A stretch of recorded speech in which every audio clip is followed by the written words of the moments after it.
इसको कंटिन्यू करते राइट। तो हमको रेस्टोरिंग फोर्स के बारे में ऑलरेडी पता चल चुका है राइट। तो अभी हम एक टर्म डिफाइन करेंगे, तो define a term called as stress right. और स्ट्रेस का फॉर्मूला क्या है? Stress is defined as restoring force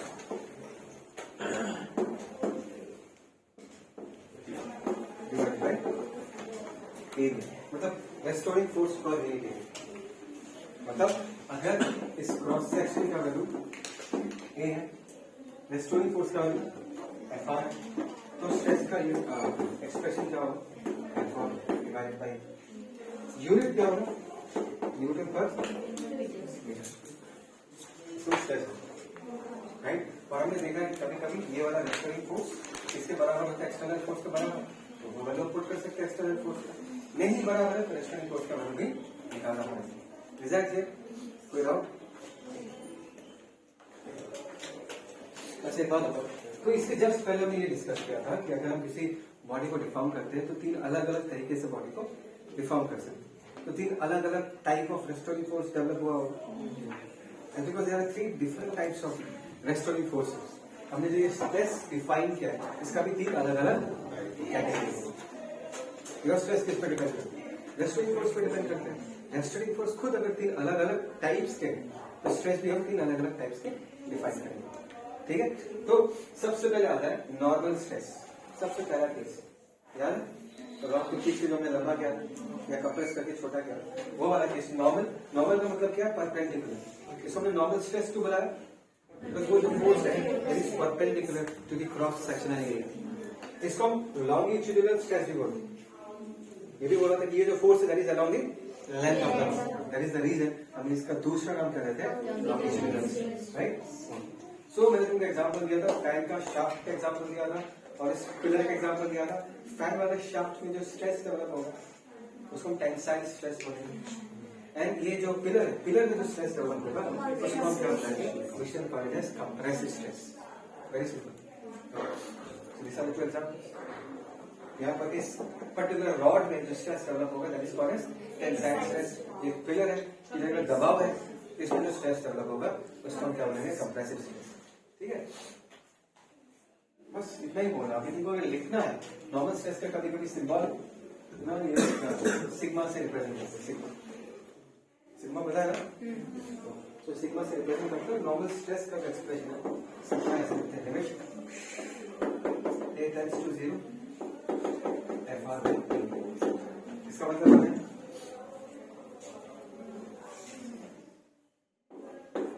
कुछ नहीं, हमने एरिया बहुत छोटा लिया। लिमिट्स पता है क्या करना है? अच्छा सुना है लिमिट्स के बारे में? a टेंड्स टू 0 का मतलब क्या है? Very very small right. So f r divided by T। File का लोड मतलब लिमिट कभी काम में नहीं आया, सिर्फ यही आया।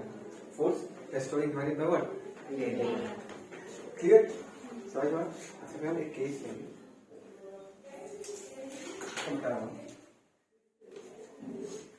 केस ऐसा है कि two rods A and B of equal length but different material is supported from the common support। ऐसा है, this is two rod, this is A,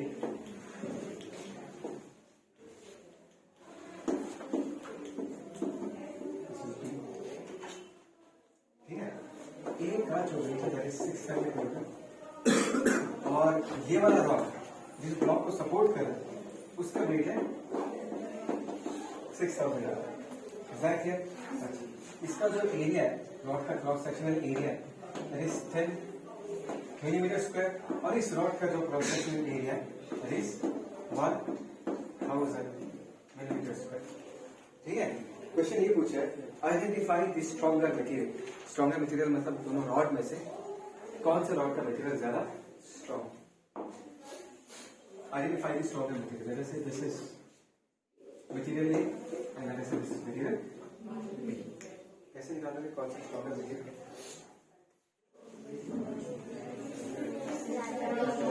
जो ज्यादा वेट सपोर्ट कर पा रहा है, राइट वाला कितना वेट सपोर्ट कर रहा है? 6000। लेफ्ट वाला कितना सपोर्ट कर रहा है? 600, राइट। अभी अगर तुमको ये कंपेयर करना है कि कौन फिजिक्स में ज्यादा अच्छा है, मैं या रेशा?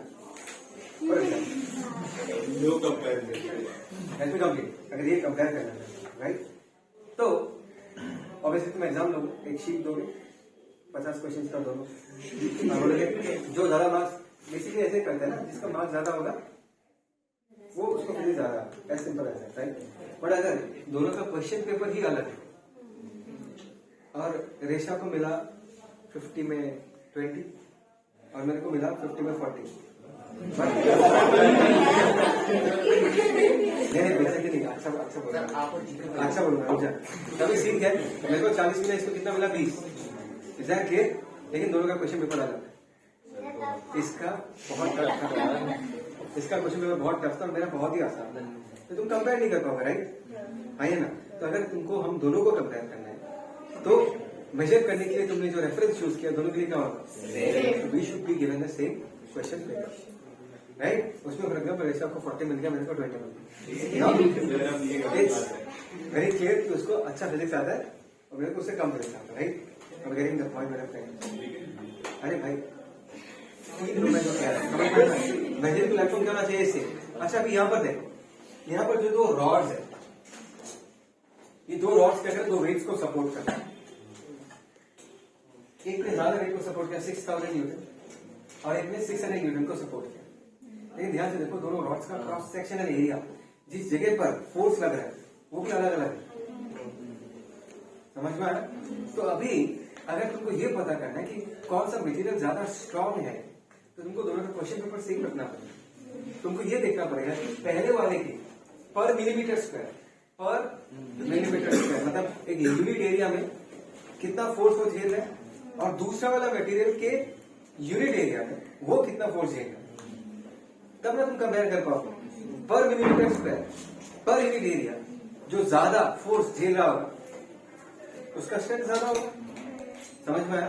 तो मैंने क्या कहा, पर यूनिट एरिया कितना फोर्स झेलना है, पर यूनिट एरिया कितना फोर्स झेलना is nothing but stress, force per unit area. यहाँ पर अगर हम स्ट्रेस निकालें, स्ट्रेस इंक्रीज करते हैं, फोर्स कितना है 600 न्यूटन, एरिया कितना है 10 मिलीमीटर स्क्वायर, 60 न्यूटन पर मिलीमीटर स्क्वायर, मतलब इस रॉड के 1 मिलीमीटर स्क्वायर में 60 न्यूटन फोर्स लग रहा है, वो सामान लेगा उसको। लेकिन यहां पर अगर तुम स्ट्रेच करना चाहो, जैसे 6000 न्यूटन डिवाइडेड बाय इसका एरिया कितना है 1000 millimetre square, this is about 6 Newton in 1 millimetre square of area, मतलब इसके 1 मिलीमीटर स्क्वायर के एरिया में ये सिर्फ 6 न्यूटन फोर्स को ये सपोर्ट कर रहा है, इसने उतने ही एरिया में 60 न्यूटन फोर्स को सपोर्ट किया, so definitely rod A is made up of a stronger material as compared to rod B. Did it compare one example? The question paper has to be same. If you want to compare their strength, तो तुमको reference measurement same रखना पड़ेगा, reference comparison same रखना पड़ेगा। इसके 1 millimetre square में कितना force झेल रहा है और उसके 1 मिलीमीटर स्क्वायर में कितना फोर्स झेल रहा है, तब जाके तुम कंपेयर कर पाओ। सिर्फ इस केस में नहीं, व्हाटएवर बी द केस, ऐसे तुमको कंपेयर करना। एग्जैक्टली। तो किसी वीडियो में फोकस नहीं है, बोल नहीं रहता है, ठीक है? चलो अभी सेकंड कैटेगरी तो मैं डिसाइड कर रहा हूँ, लेकिन हमने तो इसके पहले डिस्कस किया था घिसने वाला फोर्स, रबर के एग्जांपल दिया था और इसके बारे में डिस्कस किया, ठीक है? तो ये रिजिड बॉडी है तुम्हारे सामने, है ना? और उसके क्रॉस सेक्शन में फोर्स कर रहा है F, which is making angle of theta, अभी ऐसा फोर्स ठीक है, नॉर्मल स्ट्रेस डेवलप होगा या घिसने वाला स्ट्रेस डेवलप होगा या शेयर स्ट्रेस डेवलप होगा? ये गेट माय क्वेश्चन। ये जो फोर्स लगा है, ऐसा फोर्स अगर किसी के क्रॉस सेक्शन में लगता है तो उस क्रॉस सेक्शन में what is the nature of stress that will develop? Normal stress या शेयर स्ट्रेस? तुमको पूरा अच्छे से देखना पड़ेगा। देखो नॉर्मल स्ट्रेस तब डेवलप होता है जब उस क्रॉस सेक्शन के परपेंडिकुलर डायरेक्शन में कोई फोर्स आता है, और शेयर स्ट्रेस तब डेवलप होगा जब उस सरफेस के अलाउंड फोर्स आता है। अभी ऐसा सोचो, अभी now think, will I have any force perpendicular to the cross section area? Will I have any force perpendicular to the cross sectional area? Yes. Shall we have have force along the surface. Yes. काम ठीक है ना? दिख नहीं रहा क्या तुमको? F का एक कॉम्पोनेंट, ओए, F का कॉम्पोनेंट इस तरह मारेगा नहीं आएगा? F cos theta. This is not perpendicular to the surface area. Come on. और F के कॉम्पोनेंट इधर भी आएगा, that is what है? Sin theta. This is F parallel to the surface and this is F perpendicular to the surface. समझ में आया? ये जो सरफेस है, इस सरफेस पे नॉर्मल स्ट्रेस भी डेवलप होगा और शेयर स्ट्रेस भी डेवलप होगा। ऐसा समझ में? शेयर स्ट्रेस तो पता चल ही चुका है, फॉर्मूला तो वही है, फोर्स बाय एरिया। लेकिन इस बार कौन सा फोर्स हम पुट करेंगे? Restoring shear force divided by area. ठीक है, यहाँ देखो सिग्मा हम क्या लिखेंगे? Sigma is what? Normal stress हम क्या लिखेंगे? cos theta divided by what? Area.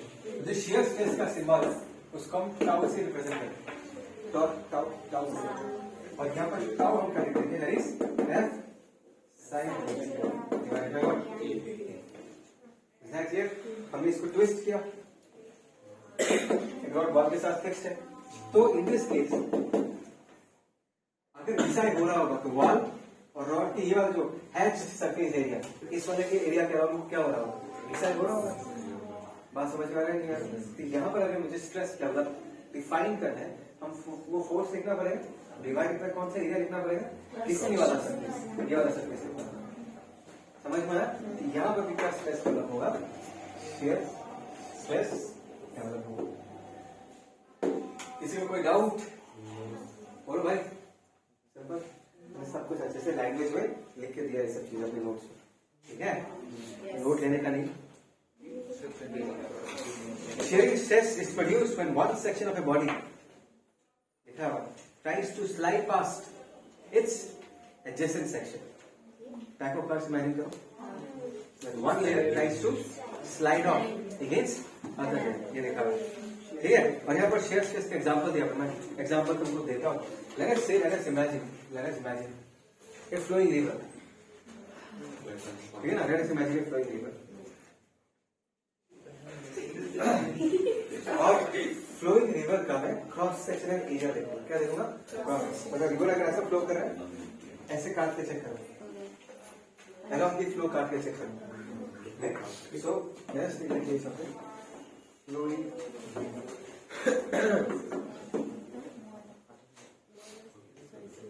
ये पानी है, ये भी वेलोसिटी से ट्रैवल कर रहा है, right? And this is the bottom of the river, ठीक है ना? और पानी को तुम कैसे ट्रीट करोगे? You keep them layer after layer, ऐसा ऐसे इमेजिन करो, layers layers layers layers layers, ऐसे इमेजिन करो। अभी ये वाला जो लेयर है, this layer is in immediate contact with the ground, है ना? ये जो लेयर है, this is in immediate contact with the ground. That means ये लेयर जो है वो जमीन के ऊपर घिसना चाहता है, घिस के आगे जाना चाहता है। That here, the river is flowing in the forward direction. इस लेयर का इंटेंशन क्या है? इस लेयर का इंटेंशन है जमीन के ऊपर घिस के आगे जाना, बट जमीन बहुत ज्यादा शेयर फोर्स लगा सकता है, समझ में? Because it is more rough, उसके लिए घिसना बहुत ही मुश्किल हो। जैसे कि अगर सरफेस बहुत रफ है, if you got a very very rough surface, उसके ऊपर अगर तुमको किसी ब्लॉक को मूव करवाना है तो ब्लॉक मूव करेगा क्या? नहीं करेगा ना, स्लिपिंग रुका हुआ रहेगा। Surface is very very rough, समझ में आया? ये माना जाता है। सीधा प्लीज देवदास हो गया, अच्छे से सुन रहे?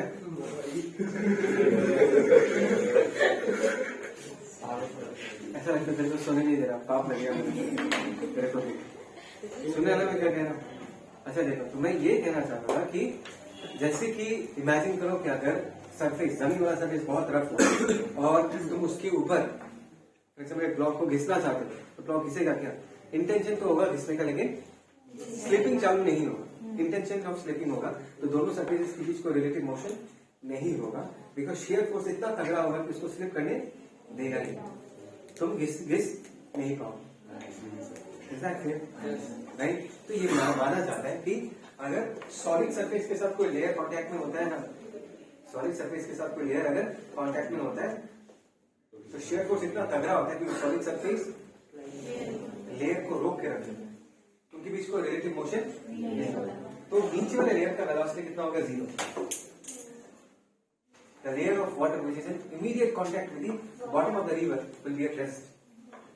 और सोचो ऊपर एक नाव है, नाव भी वेलोसिटी से ट्रैवल कर रहा है, नाव भी तो सॉलिड है, नाव के पास तो बहुत ज्यादा शेयर फोर्स होगा।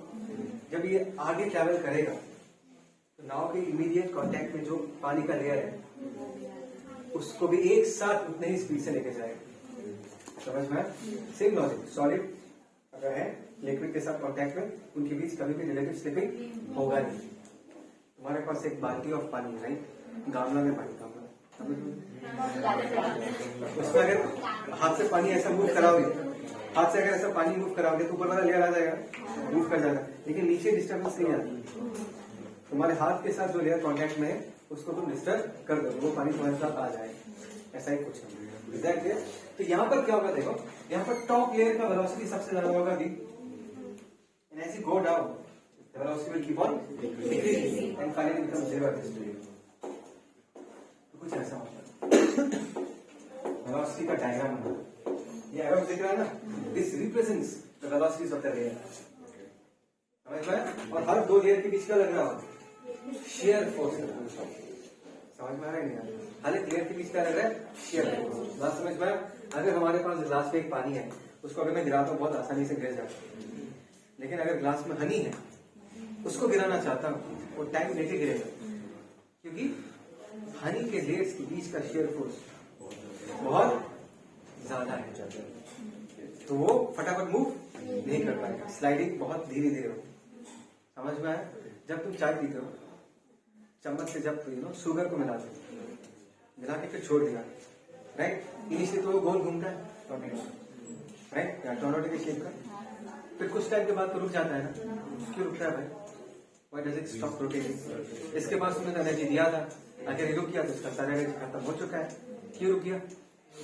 बिकॉज लेयर के अगेंस्ट घिसना चालू करता है, just like friction. This is wet friction, that is dry friction. ऐसा कोई ऑफिशियल वर्ड नहीं है, समझ में आया? तो तब जो फोर्स लग रहा है वो क्या होगा? शेयर फोर्स होगा, बिकॉज लेयर के बीच क्या होगा? घिसाई होगा, और घिसाई होने से हमेशा क्या होगा? एनर्जी रिलीज होगी। तो धीरे धीरे तुमने चम्मच घुमा के जो लिक्विड को एनर्जी दिया था, तुमने एनर्जी दिया ना लिक्विड को, तो धीरे धीरे वो गोल घूमते घूमते लेयर्स के अगेंस्ट लेयर्स घिसते घिसते वो एनर्जी क्या हो जाएगा? डिसिपेट हो जाएगा, रिलीज हो जाएगा, और वो रुक जाएगा। तो वहां पर भी शेयर फोर्स काम करेगा। लेयर के बीच जहां पर भी घिसाई होगा वहां पर शेयर फोर्स काम करता है।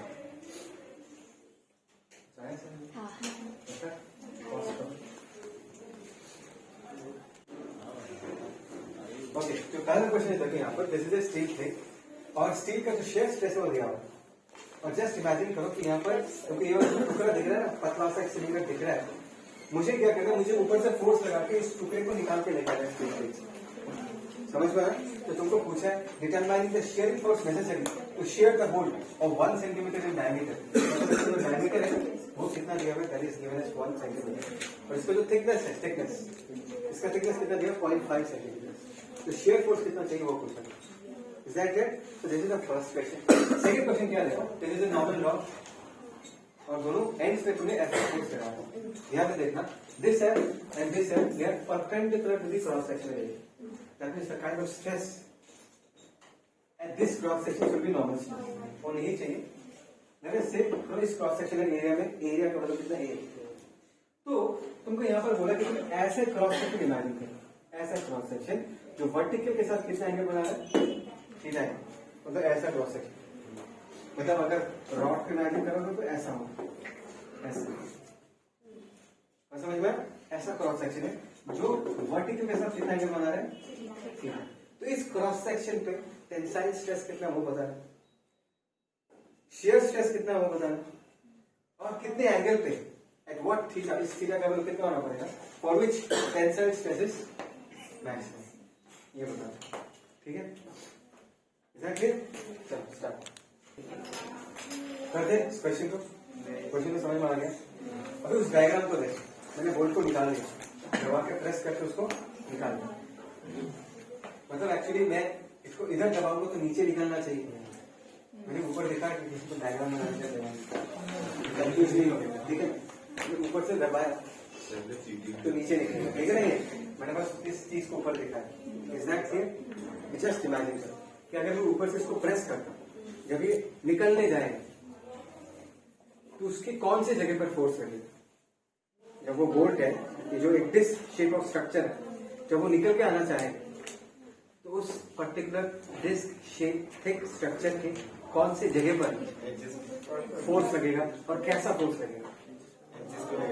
एजेस पे लगेगा, ये जो एजेस पे लगेगा, और कैसा फोर्स लगेगा? All the forces will be along the edges, घिसने वाला फोर्स लगेगा। इस फोर्स को हम क्या बोलेंगे? Shear force. समझ में आया? तो कुछ ऐसा लगेगा, ऐसा ऊपर की तरफ। Do you agree? बोलो ना, ऐसा लगेगा। Is that clear? और ये क्या लग रहा है? Surrounding shear force. और रिजल्टेंट शियर फोर्स हम कैसे निकाल सकते हैं? अगर मुझे स्ट्रेस पता है, शियर स्ट्रेस पता है, क्या लिखा है? शियर स्ट्रेस ऑफ स्टील कितना दिया? 4 × 10⁸। फॉर्मूला क्या था? Shear stress is equal to force by area. तो फोर्स अगर हमको चाहिए तो हम शियर स्ट्रेस को टोटल एरिया के साथ मल्टीप्लाई करते हैं। लेकिन इसमें कैच ये है कि कौन सा एरिया, जिस एरिया पे घिसाई हो रहा है, और कौन से एरिया पे घिसाई हो रहा है? दिख रहा है? ये वाले एरिया पे घिसाई हो रहा है। हाँ sir, you tell me the value of this area. Screen आ रहा है? थोड़ा लेगा बोला बस आ रहा है ना? तो ये वाला एरिया, ये वाला एरिया कितना? 2 by r into l, l मतलब थिकनेस, और पक्का तो ये हो गया 2 पाई r into थिकनेस सभी से। तो 2r का वैल्यू डायमीटर दिया है तुमको 0.5 सेंटीमीटर, थिकनेस तुमको दिया है, हो गया सर?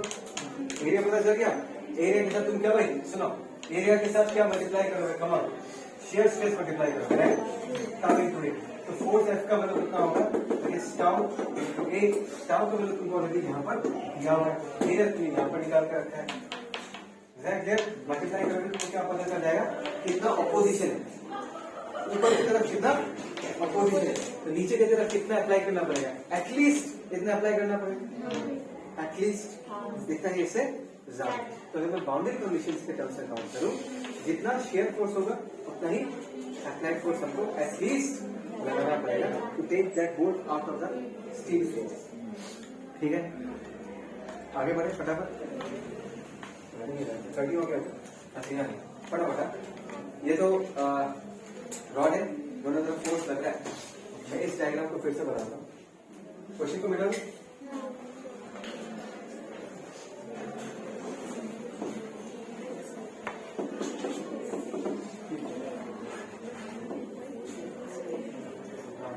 ठीक है, कमान इधर से देखो, यहाँ पर ऐसे, यहाँ पर ऐसे, किसी भी क्रॉस सेक्शन में फोर्स करते हो वैसे ही होगा। Because the rod is in equilibrium.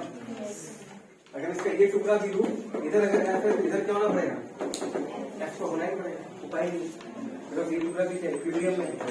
और ये जो ऐसा ये रेस्टोरिंग फोर्स है, ये जो ऐसा ये हमने लगा है, ये एक्सटर्नल फोर्स। तो अगर हमको स्ट्रेस चाहिए, I am concern about this है। हाँ, वो अलग बात है कि इस केस में रेस्टोरिंग फोर्स का वैल्यू एंड एक्सटर्नल फोर्स का वैल्यू सेम आ रहा है। ठीक है, ओके, दिस इज थीटा 1। अगर ये थीटा है तो एफ का कॉम्पोनेंट इधर आएगा, एफ का दूसरा कॉम्पोनेंट इधर आएगा। Is that clear? तो ये अगर थीटा है, जस्ट लाइक इमेजिन ये भी थीटा होगा, this and this parallel lines, corresponding angles मैंने बनाया नहीं, जस्ट इमेजिन ये थीटा है, ये थीटा भी ये कितना होगा? ये कितना होगा? थोड़ा तो इमेजिन करना, समझ में आ रहा नहीं है? ये थीटा, तो यहाँ पर एक लाइन इमेजिन करो, ये थीटा, ये 90 माइनस के ये थीटा, तो एफ का वैल्यू कितना हो गया? cos थीटा, और इसका वैल्यू कितना हो गया? Is that clear? फाइन, बढ़िया है। अभी अगर हमको नॉर्मल स्ट्रेस बताना है तो एफ cos थीटा के लिए है, shear stress बताना है तो एफ sin थीटा के लिए है। Is that clear? So in this case normal stress जिसको हम सिग्मा से प्रेजेंट करते हैं, फोर्स हो जाएगा एफ cos थीटा। और एरिया हम क्या लिखेंगे, एरिया, क्योंकि इधर देखो जो ए का वैल्यू दिया हो ये वाला एरिया है, और हमको कौन सा एरिया चाहिए, हमको ये वाला एरिया चाहिए। बात समझ में आता है या? कैन यू टेल मी कि इस वाले स्लैंटेड एरिया का वैल्यू कितना होगा? कभी किया ये चीज नहीं है, तो एक ट्रिक बता रहा हूँ, ध्यान रखिए। एक तो स्लैंटेड एरिया ऐसा है और एक्चुअल एरिया ऐसा है। ये वाला एरिया कितना ए, और ये स्लैंटेड एरिया नहीं पता। अब हम साइड व्यू देखेंगे, कैसे भी देखेंगे साइड। तो इस वाले एरिया को मैं एक लाइन से रिप्रेजेंट करूंगा, इस वाले एरिया को भी एक लाइन से रिप्रेजेंट करूंगा। Is that clear? और याद रखना कि एरिया एक वेक्टर क्वांटिटी है।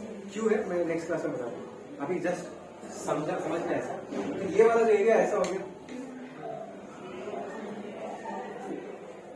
और ये वाला जो एरिया ऐसा हो गया, ये एरिया कितना है, थीटा।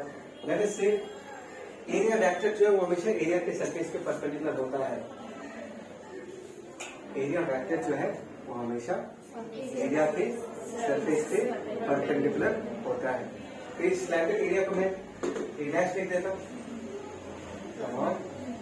और इस एरिया को मैं ए लिख देता हूँ, बिकॉज ये वाला एरिया ही ए है। कैन आई से ए डैश का वर्टिकल कंपोनेंट ही ए है। ए डैश इज हाइपोटेन्यूज, हाइपोटेन्यूज का वर्टिकल कंपोनेंट ही ए है। मतलब इस वेक्टर को मत देखो, इस लाइन को देखो, इस लाइन का ये कंपोनेंट है। तो अगर ये ए डैश है, सो ए डैश कॉस थीटा किसे, समझ में आया? इस वेक्टर को मत देखो, कंफ्यूज हो जाओगे। सिर्फ इस लाइन को देखो, इस लाइन का ये वाला component is A dash cos theta. So this is A dash cos theta is equal to A dash का वैल्यू कितना होगा, ए बाय पता चल गया। मतलब ये जो एच एरिया है, इसका एरिया का वैल्यू कितना है, ए बाय कॉस। बहुत लोग इसी में ही गलती कर लेते हैं, इसी को कोई काम बोले force divide by area. Area क्या होगा, ए बाय कॉस थीटा, है ना? तो क्या होगा,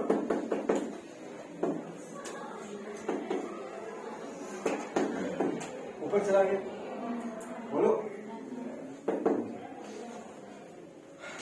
तो इसको हम क्या लिख सकते हैं, 2f sorry f sin 2 theta बराबर है। अच्छा, शेयर स्ट्रेस का मैक्सिमम होगा, ये एक्सप्रेशन मैक्सिमम होगा जब 2 थीटा का वैल्यू 90 हो जाएगा। नॉर्मल स्ट्रेस शेयर स्ट्रेस हमें निकालेंगे, तो पूछा शेयर स्ट्रेस कब मैक्सिमम होगा, पूछा था ना, शेयर स्ट्रेस कब मैक्सिमम होगा। एफ और 2 तो कांस्टेंट है, थीटा पे डिपेंड करता है।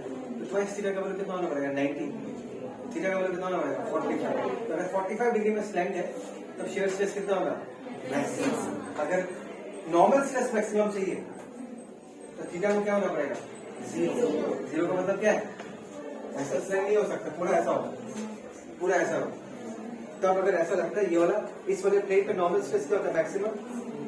समझ में आया? इस वाले प्लेन में नॉर्मल स्ट्रेस होता है मैक्सिमम, इस वाले प्लेन पे 45 डिग्री पे शेयर स्ट्रेस क्या होता है,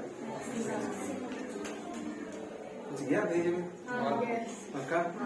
ये थीटा वाला कहानी मुझे तो लगता है यहाँ तक समझ में आ गया आपको। उसके बाद का कहानी समझ में आया कि कैसा एरिया चूज करने से नॉर्मल स्ट्रेस ज्यादा हो और कैसा एरिया चूज करने से शेयर स्ट्रेस ज्यादा हो।